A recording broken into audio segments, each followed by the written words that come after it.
Hey guys. A little bit? Yeah. I'm here with my friend and colleague Cheryl Good. Hello. Hey, thanks for being with me. Recently, I can tag you. I'm going to tag you, Cheryl. Sweet. The things that we learn. Well, if it lets me. Okay, it's not letting. Oh, there we go. Oh. Okay, cool.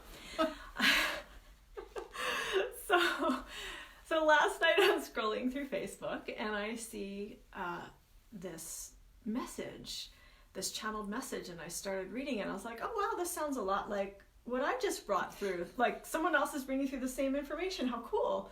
And then I was like reading it. I was like, oh, this is exactly what I brought through.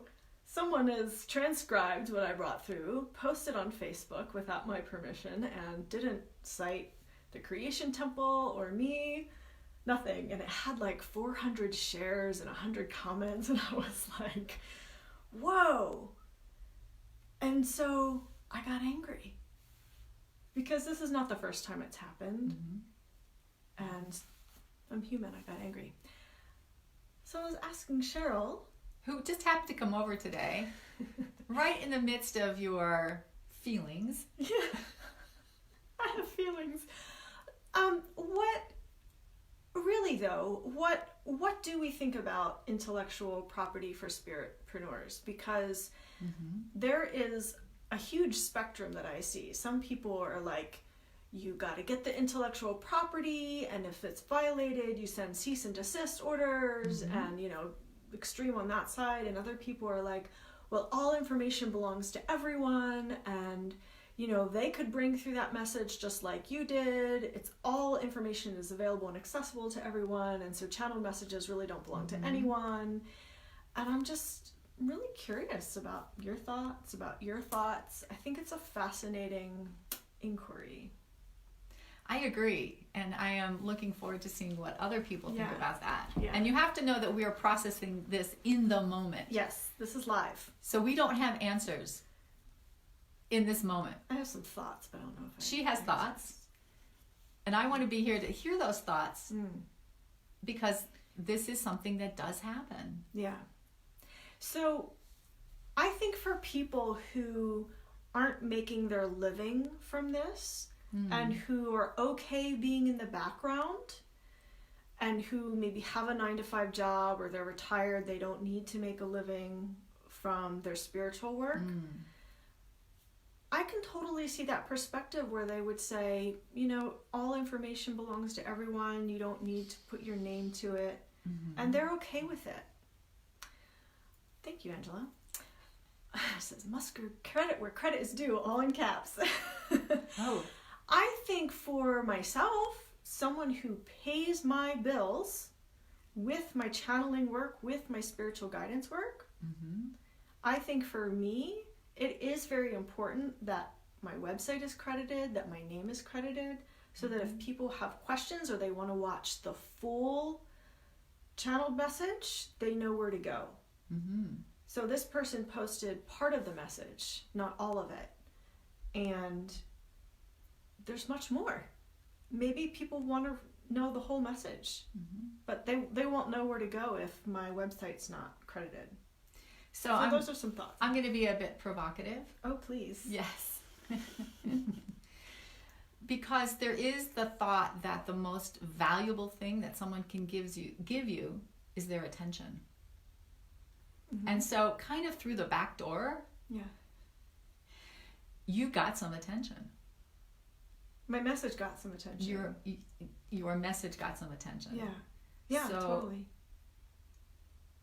Which is cool. I love that too. I love that the energy that came through me, there's now over 500 shares, over 550 shares. The energy that came through me got shared to a lot of people. I love that. And the part of me where my ego is integrated says, no one needs to know where it comes from. That's beautiful. And the part of me that says, this is how I make my living, says, man, I would love for those 550 plus people and all the people with whom they've shared, I would love for them to know about my work, because maybe I can help them more down the road.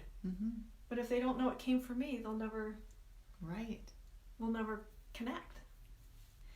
So there's the 3D world needs.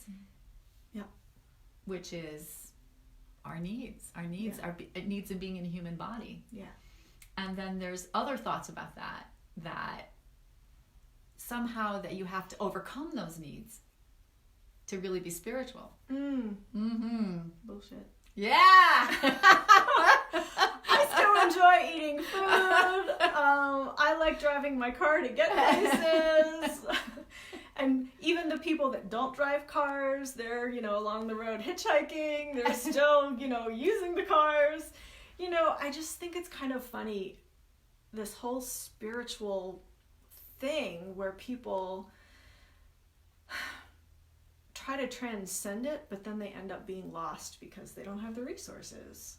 They don't have the resources to live. And yes, I came here to be in service, but if I'm going to be in true service and bigger service, I need resources to perpetuate my message. I need resources to travel to another country to share my message. I need resources to buy the equipment, to do the videos, to post my message. Those require physical resources. So if that approach works for some people, that's great. Haven't found it to work for me. I would say I haven't found it to work for me either. Yeah. And that as I'm resourced, as I am... Oh, he said the video stopped. Low. Oh. It's probably connected to the other Wi-Fi. Yeah. Stop it, other Wi-Fi. That's why everyone left. 20 years ago, not as many people were living their soul missions. Not as many people were paying their bills by living their soul missions 20 years ago. That's what I think. And there weren't as many outlets. Yeah. To be expressive. Right. 20 years ago, there wasn't Facebook. 20 years ago? 20 years ago? Maybe. I don't think there was YouTube either. And now everybody has basically has a camera in their phone, in their hand. Yeah. That's a lot of... It's a lot of intellectual property. Yeah. So this is an ongoing discussion. It is an ongoing discussion, and I hope you guys will weigh in and let us know what you think. And it does help to have seen the beginning of this conversation to weigh in.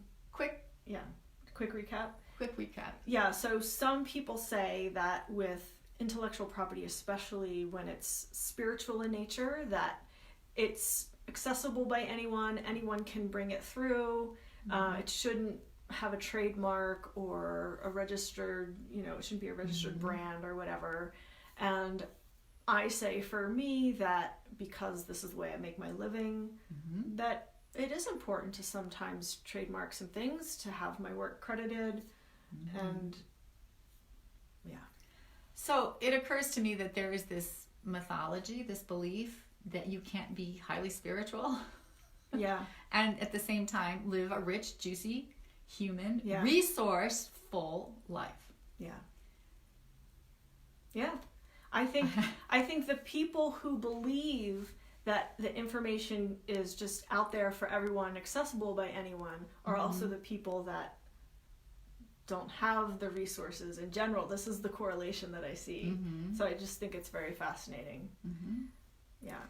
And we live in a very spiritually active town, and there's a lot of people who believe a lot of things. Yes, this is true. So one of the beliefs that we're questioning is what you're talking about. Like, is it all out there, the content, the universal content, which is available to... Oh, good. I'm glad you're saying this. 'Cause, anyone. Yeah, so... Yet, tell me about the 15 years you've dedicated to... Yeah. Well, so on one hand, all of the information is available to everyone. But how many people are willing to sacrifice and to purify themselves in order to be a pure channel, to be able to bring that kind of information through? And that's the difference. Like, the reason I get paid for what I do with my spiritual and soul mission is because I've dedicated my life to it. This is all I do every day. I don't have a 9-to-5. I don't even have a part-time job. You know, my work is doing my inner work and then sharing it with you guys. Doing my inner work, sharing it with you guys. That is my entire life. There's no in between for me. So the purification process that I went through before I started channeling was very intense, and I still do it. I'm still purifying. I'm still doing my inner work every single day. And it's not like a 9-to-5 job where you get the weekends off. I don't get the weekends off. Apparently the universe doesn't have the concept because it's eternal and timeless. That's right. So I just, you know, if you want to groom yourself and purify yourself so you can access the information of all that is, do it. You know, great, go for it. But if you sit there and think that anyone can be a clear channel or anyone can access, you know, the ancient mysteries of the universe or whatever, it's not reality. Yeah. What do you think about that? I'm enjoying you talking about the internet. I was loving all the movement, but that's the juice. Yeah. Like what you're showing me is the juice of your life. Yeah. And that you have a lot of passion. Yeah. This is my soul mission. Like, I better have passion. Like Susie doesn't have a backup plan. So credit her work.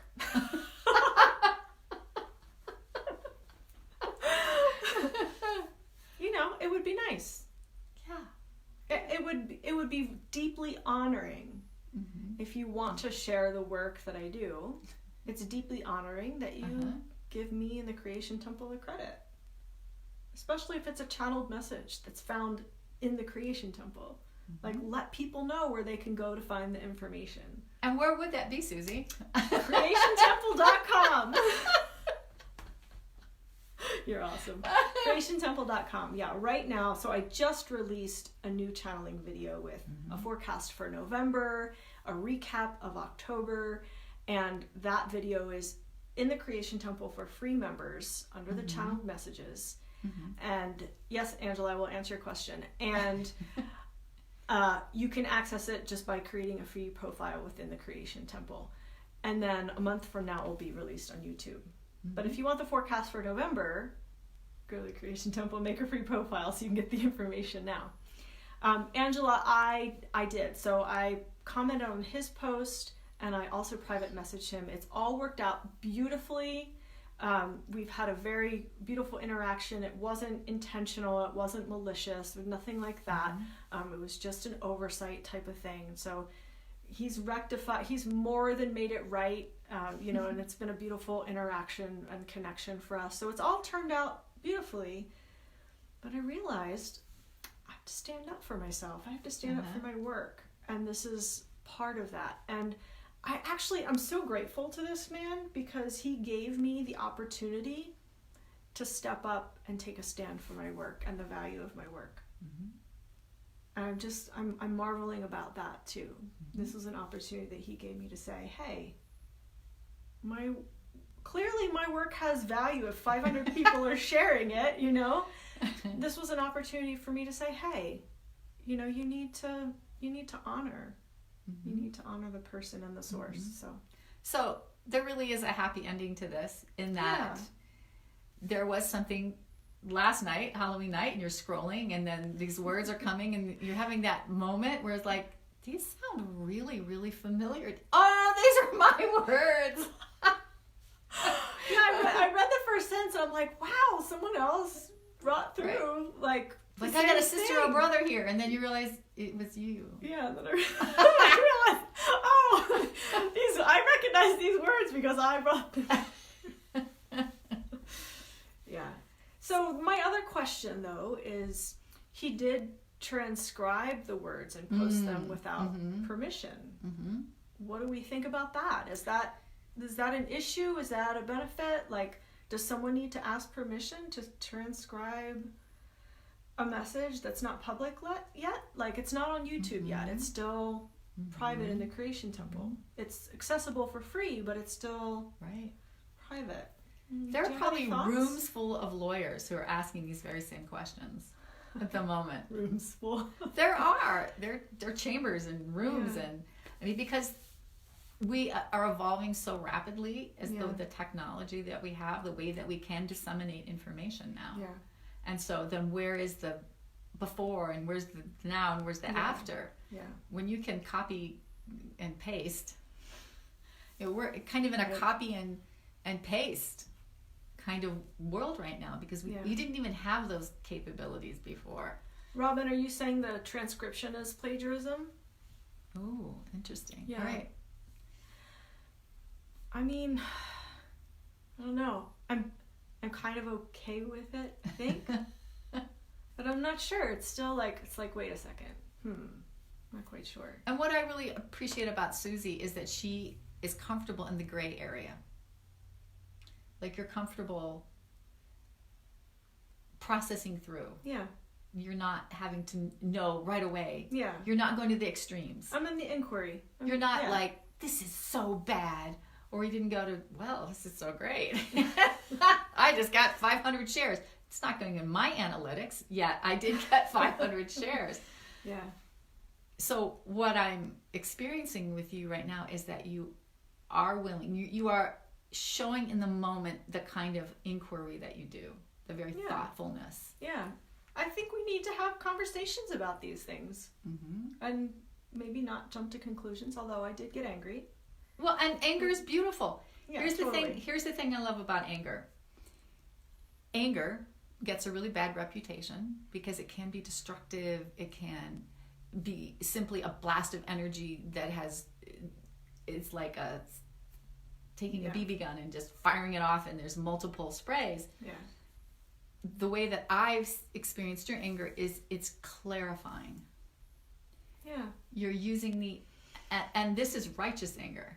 Ooh. Oh yeah. This is the flavor of righteous anger. Right, anger is a catalyst. Yeah. Anger got energy moving in your body. It sure did. And you're not an individual who is then going to go kick the cat, because you're very clear about this is what I'm having these feelings about. Yeah. My emotions are about the fact that I was not credited for work that I brought through. Yeah. And you're really using it. Yeah. You're using it right now. You're using it to fuel yourself and to seek greater clarity. Yeah, and to start a conversation, because a lot of people in my Facebook community are spiritual leaders, spiritual teachers, whatever, and we need to have conversations about these kinds of things so that we can decide how we're going to handle them. And I'm watching the comments. Anger is a catalyst. Yes, anger is a teacher. Yes. And someone asked me, what did my higher self have to say to it? Oh, yeah. what a great question. Yeah. So my higher self is in service to my human aspect, just as my human aspect is in service to my higher self. So we have that kind of relationship. So I didn't necessarily consult my higher self, because there is an integration to the degree that it's not always a separated thing. So it's not like my human self said this and my higher self said this. Sometimes that happens, but in this case, I was moving from my human aspect, taking a stand for my soul mission, which is my higher self aspect. So they were both working together, if that makes sense. Does that make sense? It does. I mean, ultimately, we want to be a team. Yeah. And the thing is, you have the human body. Right. So in some ways, you do... I'm the one executing. So not that there's a hierarchy, but as long as you're in a human body, you're driving the car and consuming the food. Your higher self certainly can weigh in and give information, yet it's really you that are you're the mover, you're the creator. Yeah. And at this point, in most instances, I don't have the perception that my higher self is different than my human. I don't perceive that my higher self is any different. Yes, I understand the integration. Thank you, Suzanne. Yeah. So I have to compliment your viewers because these are they're beautiful. I have really beautiful people in my Facebook community. They really are bringing through thoughtful comments. Yes. And it's that kind of thoughtfulness that's very hopeful to me. Because you didn't have the go slime that guy. Well, I did have a few comments like, send him a cease and desist letter and stuff like that. And it's like, we're not at that point, Right. Like there was one thing, it happened once with this person, as far as I'm aware anyway, and he was very receptive.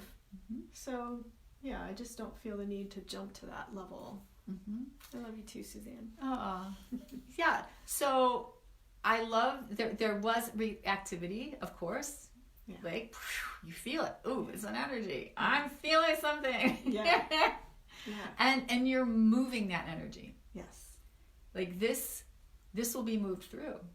Absolutely. So as someone who facilitates other people. Cheryl's a great facilitator. Thank you. If you hadn't noticed. Yeah.